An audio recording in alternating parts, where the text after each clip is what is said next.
como muito bem mostrou em artigo recente o professor Ilmar Matos. Entre Herdeiros e Construtores, é um artigo recente dele, em que ele mostra que a ideia de império, e o nome chamava-se Reino do Brasil, poderia ter se mantido Reino do Brasil, mas colocar Império do Brasil, a ideia de império é essa ideia de movimento, de expansionismo, de incorporação de novas terras. Tá? Agora, num movimento expansionista interno ao território, tá? Avançando sobre esses fundos territoriais que constituem, certo, a maior parte do espaço brasileiro. Mais que isso, certo, essa necessidade expansionista, esse desejo expansionista, repõe muito das determinações da conquista. Várias questões, várias práticas que foram utilizadas pelos colonizadores serão agora replicadas por elementos nacionais, pelo próprio Estado Nacional, com toda a violência, inclusive, que acompanha a situação da conquista. Tá? Quer dizer, a conquista é um ato de submetimento, a conquista tem um componente de violência que será mantido na Constituição Nacional. Tá? Quer dizer, se reiteram, certo, determinações coloniais, talvez a própria manutenção do escravismo seja um elemento central aí para ser discutido.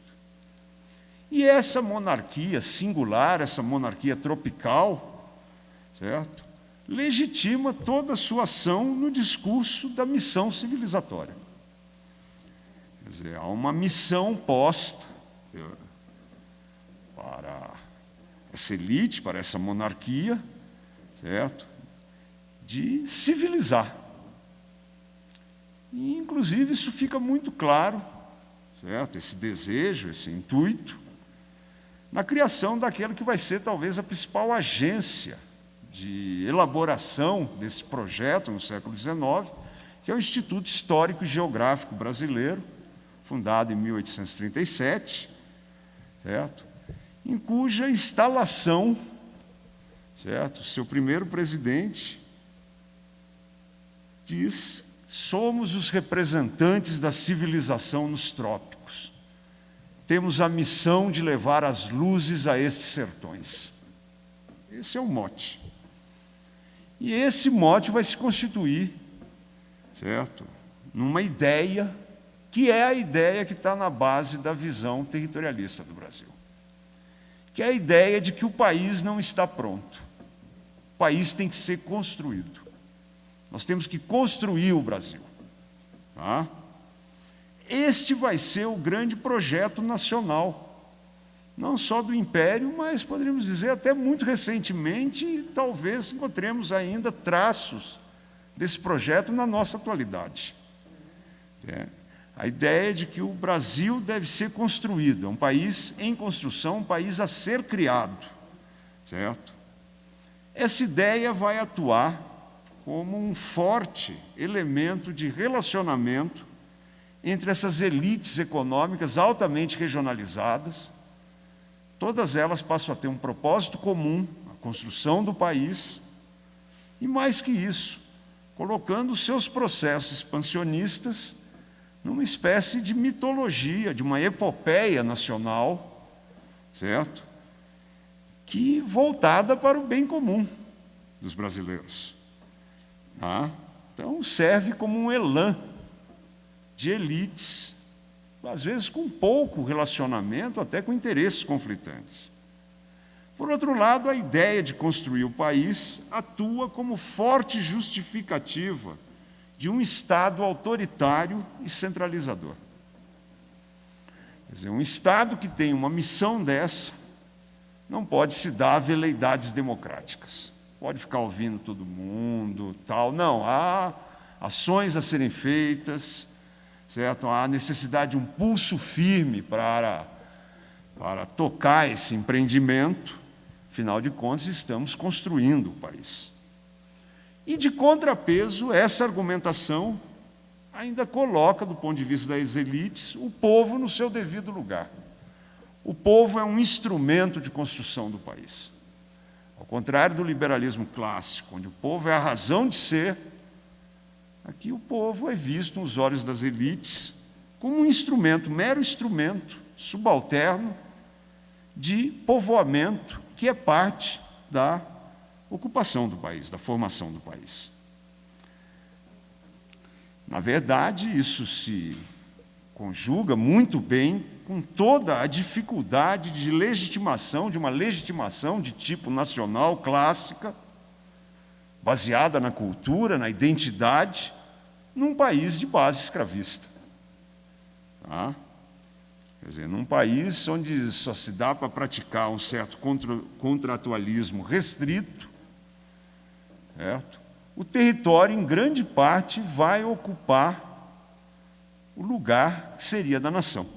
Do Instituto Histórico e Geográfico, com clareza, na Sociedade de Geografia do Rio de Janeiro, enfim, em vários fóruns, nas universidades nascentes, certo? A ideia de que povo contamos para construir o país.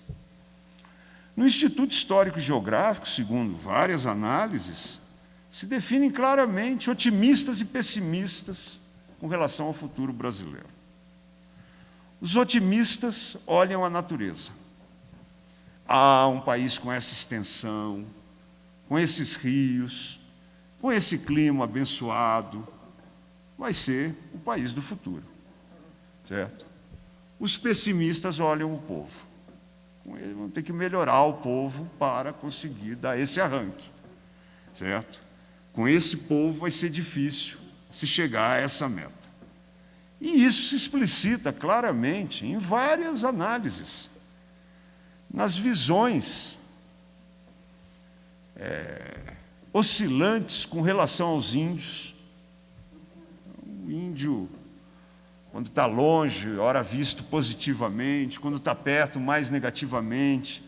Quando eu ambiciono a terra dele, visto como um selvagem, um obstáculo ao progresso, certo? Quando trabalha voluntariamente para mim, um bom índio, um bom selvagem, certo?